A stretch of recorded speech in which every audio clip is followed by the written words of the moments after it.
Islamabad high court cipher case में jail अंदर trial खिलाफ पीटीआई चेयरमैन जी इंट्रा कोर्ट अपील मंजूर करे वरतो।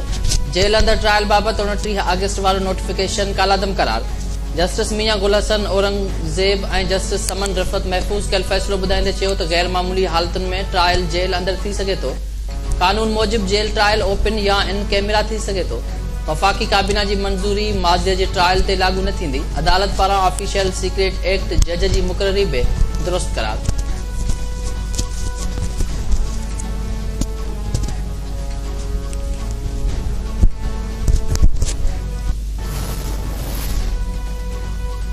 नवाज़ लीग MQM खां पोइ JUI फे खे बि पंहिंजो करे वरितो।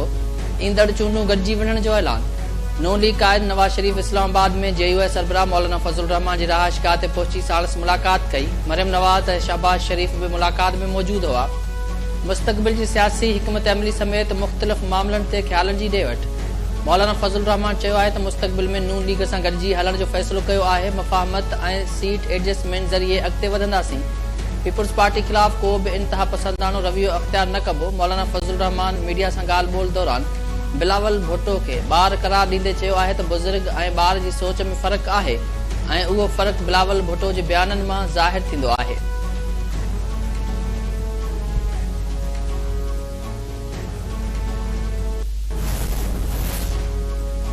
अवाम PTI ऐं महांगाई लीग जो चेहरो ॾिसी वरितो। हाणे मूंखे मौक़ियो ॾे। पाकिस्तान ऐं KP जी क़िस्मत तब्दील करे ॾेखारींदुसि। अपर दीर में जलसे खे ख़िताब कंदे बिलावल भुट्टो ज़रदारी चयो आहे त पुराणनि सियासतदाननि सियासत खे दुश्मनीअ में तब्दील करे छॾियो आहे।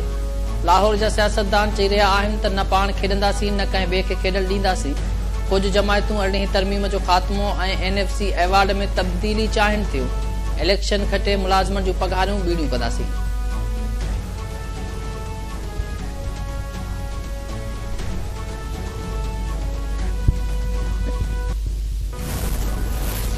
नवाज शरीफ खिलाफ अल अज़ीज़िया ऐं A1 फील्ड रेफरेंस में सज़ाउनि खिलाफ अपीलनि ते ॿुधणी। इस्लामाबाद हाई कोर्ट नवाज शरीफ जे वकील खे दलीलनि लाइ मोहलत ॾींदे ॿुधणी सूमर ते मुलतवी करे छॾी। शहबाज शरीफ मरियम नवाज़ ऐं ॿिया लीगी अॻवान नवाज शरीफ सां गॾु अदालत पहुता हुआ।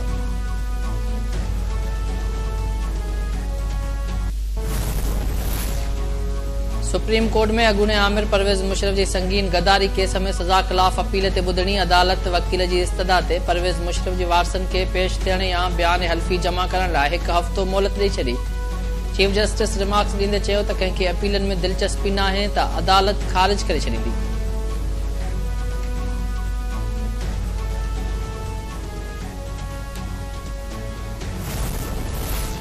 हकीकत ऐं मक़सद ते बदल तरबियती जंग जे मैदान में बहितरीन कारकर्दगी जी ज़मानत आहे। Army chief general Asim Munir army chief पारां मंगला स्ट्राइक कोर जो दौरो जारी मशक़नि जो जाइज़ो बि वरितो। ISPR मूजिबि आर्मी चीफ मशक़नि में हिसो वठंदड़ जवाननि सां मुलाक़ात कई ऐं संदनि जज़्बे जी वाखाण कई।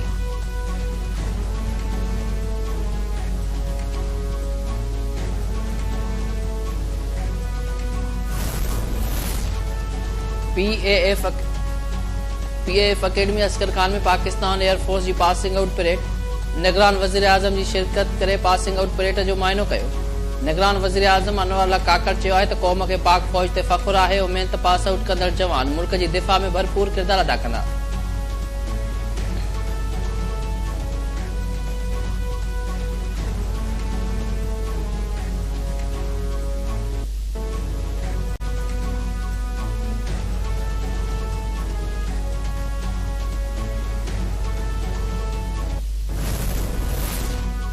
कतर जी ट्रैकड़ी कामयाब। गज़ा में जंग बंदी जी उमेद। इसराइली अख़बार दावा कई आहे त कुछ देर में कतर इसराइल ऐं हमास विच में जंग बंदी जो ऐलान कंदो।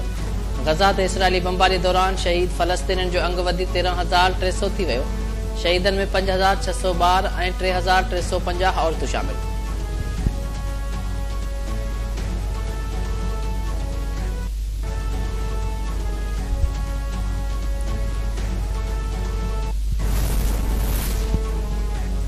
MQM जा अॻूणा चूंडियल नुमाइंदा ख्वाजा सोहेल मंसूर अली राशिद वसीम कुरैशी ऐं ॿिया पीपुल्स पार्टीअ में शामिल। सईद गनी चयो आहे त MQM खे कराची शहर ते कब्ज़ो करण न ॾींदासीं। पीपुल्स पार्टी जे करे शहरी ऐं बहिराड़ीअ जो फ़र्क़ु ख़तम थी रहियो आहे। पीपुल्स पार्टी कराची जी वॾी पार्टी बणिजी साम्हूं आई आहे। ख्वाजा सोहेल मंसूर चयो आहे त धमकियुनि ॾियण वारनि खे कुझु न मिलंदो। एमक्यूएम वारा परेशान आहिनि। पीपल्स पार्टी में शमूलियत कंदड़ दिल सां आया आहिनि।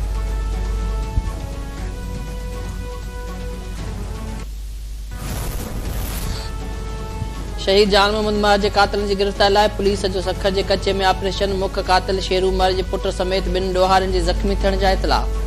पुलिस कातिलनि खे पनाह ॾींदड़ चङे मुड़िस उमेद अली कादरानी जतोई समेत गिरफ़्तार। 11 जवाबदारनि ते केस दाख़िल करे वरितो। सरवर मसरानी जतोई हबीबुर रहमान आकिल धारे जो ऐं ॿिया बि केस में नामज़द। एसएसपी सखर इरफान समो केटीएन न्यूज़ सां ॻाल्हाईंदे चयो आहे त शाहबेले जे कचे में काल्ह खां हलंदड़ ऑपरेशन दौरान कातिलनि खे पनाह ॾींदड़ वधीक 4 सहूलियतकार गिरफ़्तार कया विया आहिनि। शेरू महर जे पुट समेत 2 ॾोहारी ज़ख़्मी थियण जा इतला मिलिया आहिनि। ऑपरेशन समूरनि कातिलनि जी गिरफ़्तारी ताईं जारी रहंदो।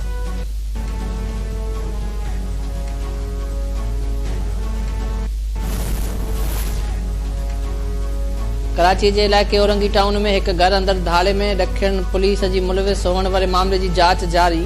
मुतासिर ख़ानदान जांच टीम आॾो पेश थी बयान कलमबंद कराए वरिता। इल्ज़ाम हेठ आयल डीएसपी यूटी उमेर बाजारी ऐं ॿियनि पुलिस एहलकारनि जा बयान बि कलमबंद कया विया। औरंगी पुलिस पारां फुरथियल सामान मां 60 सैकड़ो वापसि करण जी तस्दीक। मुतासिर वापारी ॿुधायो त पुलिस खणी वियल अधु सामान वापसि करे छॾियो आहे। घर मां खयल पैसा ऐं मोबाइल फोन्स बि वापसि मिलियूं आहिनि। रहियल सामान बि अॼु वापसि थियण जी उमेद।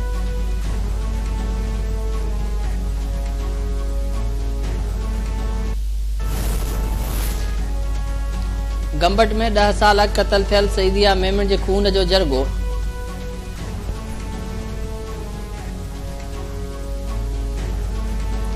सरवरी जमात जे रूहानी पेशवा मखदूम अमीन फ़हीम जी 8वीं वरसी हाला में सरवरी जमात जी गादी नशीन मखदूम जमीलुज़्ज़मान मखदूम अमीन फ़हीम जे मज़ार ते हाज़िरी भरे गुलनि जी चादर चाढ़ी।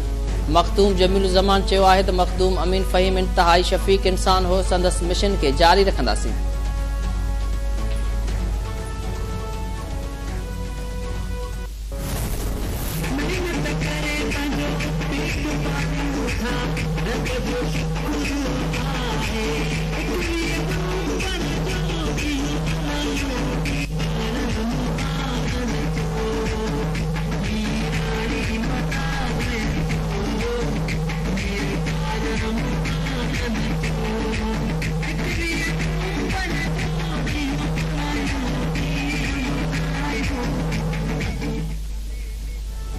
पाकिस्तान समेत सॼी दुनिया में अॼु महाननि जो आलमी ॾिहाड़ो मल्हायो पियो वञे। सिंध जे मुख़्तलिफ़ शहरनि में महाननि खे बेटा पेश करण लाइ तक़रीबूं।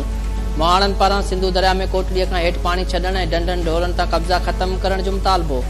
मलाहनि पारां मंछर ढंढ खे बि बहाल करण जो मुतालबो।